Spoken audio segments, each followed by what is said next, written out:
the horror corner.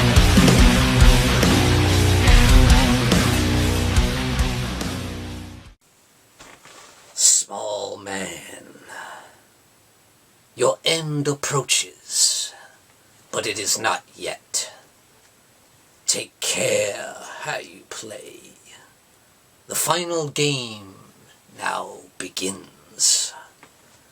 Good evening, folks, and welcome to the Horror Corner.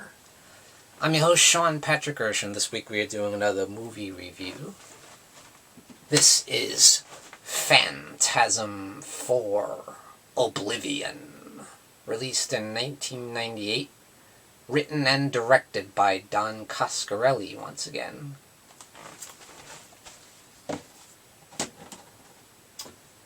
And of course the film stars Reggie Bannister, A. Michael Baldwin, of course Angus Scrimm as the tall man, and Bill Thornberry returning as well. I'll say one thing about Phantasm, it's got great continuity as a franchise, you know. Each film continues right from where the last one left off, you know. And I appreciate that. You don't see that a whole lot. In all these big franchises, you always see them at some point go in a different direction altogether, you know, and go way off the rails. And that never happened with Phantasm, thankfully. So yeah, I do appreciate that. I will say Phantasm 4 had a significantly lower budget. This one only had a budget of $650,000, you know.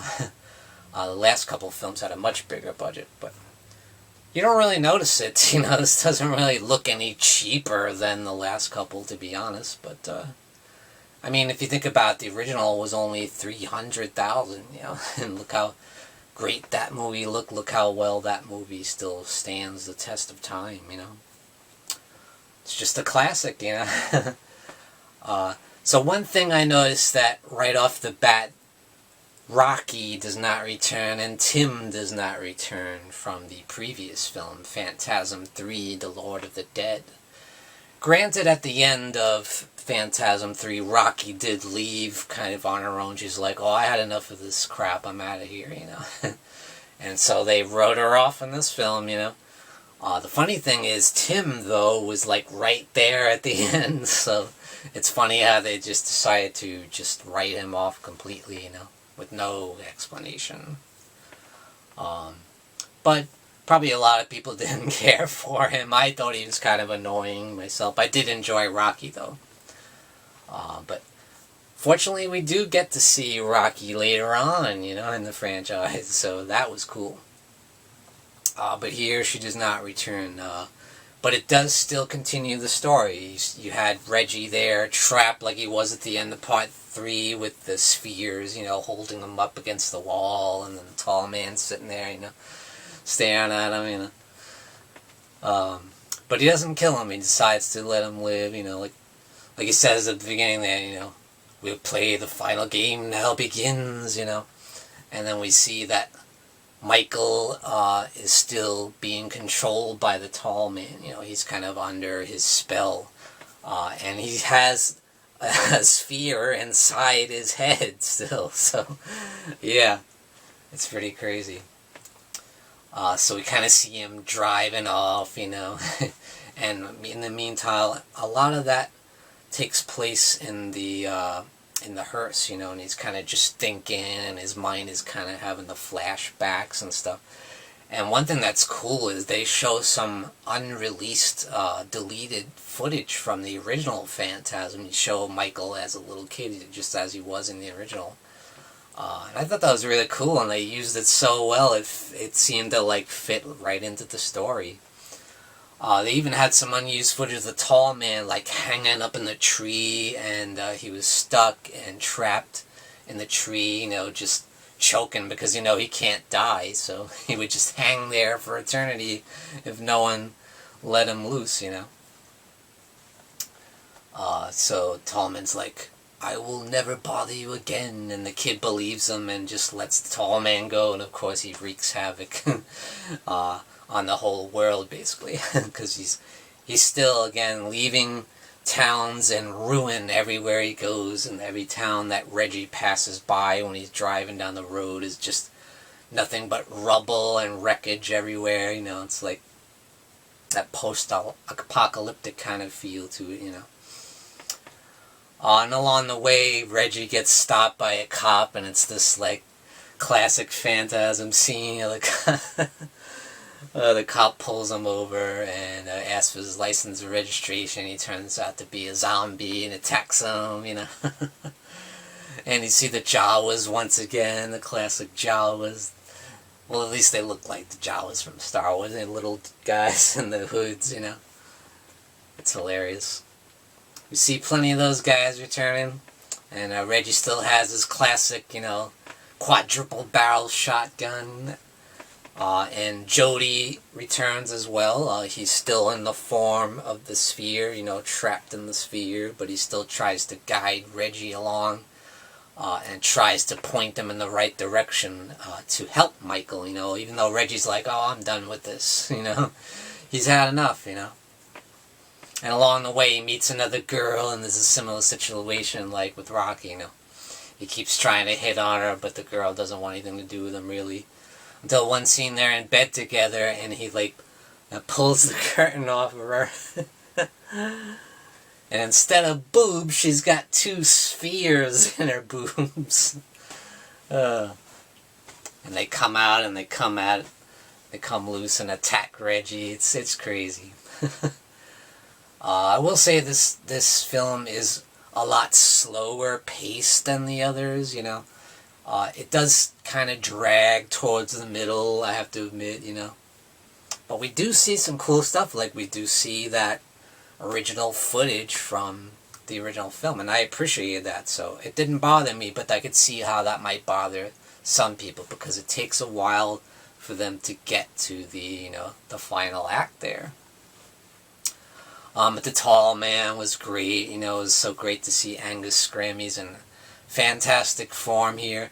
I love the opening scene, by the way, the atmosphere in that opening scene when they see Michael pull up in the graveyard, and just the lighting was like beautiful, and then you see the mausoleum, that classic shot of the mausoleum, and you hear the footsteps of the Tall Man walking in the dark, and then you finally see his face come to light. I mean, I thought that was really beautifully shot. That's great work by Don Coscarelli, you know. I love that.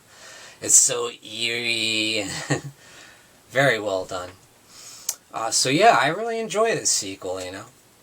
I don't have any problems with the Phantasm sequels. A lot of people stop at part 2, but I think there's a lot to enjoy here, and I think there's solid follow-ups, you know. And I love the continuity, like I said, they continue right from 2 and 3 and 4 right along, and they're all directed by Don Coscarelli, written by him, and very well written, I might add. Just the only problem I have with this one, it does tend to drag a little bit when they get to the stuff with Michael. He's just kind of driving along in the car and having flashbacks. He does actually meet up with the Tall Man. He kind of appears in the back of the hearse. He comes out of the coffin. I thought that was pretty cool, you know. And then the hearse just kind of drives itself. Michael's trying to control it, but he can't. And the Tall Man's trying to tell him, you know, the final game begins. And Mike's like, you know, don't worry, my friends are coming. And then Tall Man's like, you have nobody but me. I love it. But yeah, so much fun, and Reggie is just Reggie, you know, just classic Reggie. He's like this crazy ex-ice cream man who's like a stoner kind of hippie guy, but he's so much fun. You always want to follow him in the adventure. You're always on his side, and you always want to see him kick ass, you know. He's such a great character, and he's so laid back and mellow about everything. It's just all this craziness going on. The way he handles it is so much fun, you know, and he just wants to kind of hang out, drink some beers, and, you know, kick some ass. I love that guy. Reggie Bannister is awesome. So yeah, I think this is another solid film in the Phantasm franchise, so I definitely recommend it if you have not seen it yet. Give the sequels a chance, if you will. Don't just stop at part 2. Keep going. It's a lot of fun, and it's like I said, if you can appreciate good continuity in your franchise, you won't see too many that do it better than Phantasm. So I love the Phantasm franchise, and this is another solid entry, Angus Scrimm. One thing I say about Angus Scrimm that I really liked in this one is they showed him as a regular guy back to when he just used to be a normal man. Jebediah Morningstar, I believe his name was. And he kind of meets up with Michael in an alternate dimension, when he walks through the portal at one of the portals at one point.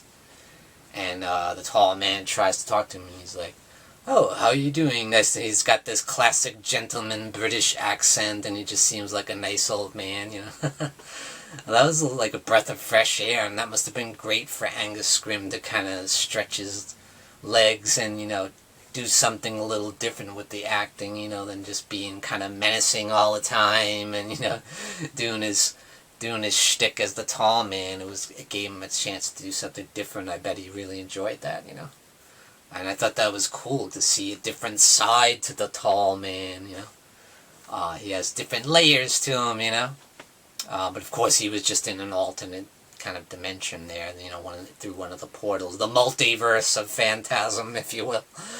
Yeah. Great film. I really enjoyed it. So yeah, I give Phantasm 4 Oblivion 2 Devil Horns up. And thank you for joining me, Sean Patrick Erschen, in the Horror Corner. Tune in and stay scared. Folks, don't forget to grab your Sean Patrick Erschen gear and represent the Horror Corner. Also, check out these awesome mugs we have, perfect for your coffee. And definitely check out the Horror Hangout live stream t-shirt and represent the legacy of the Horror Hangout. Check out the link in the description below this video.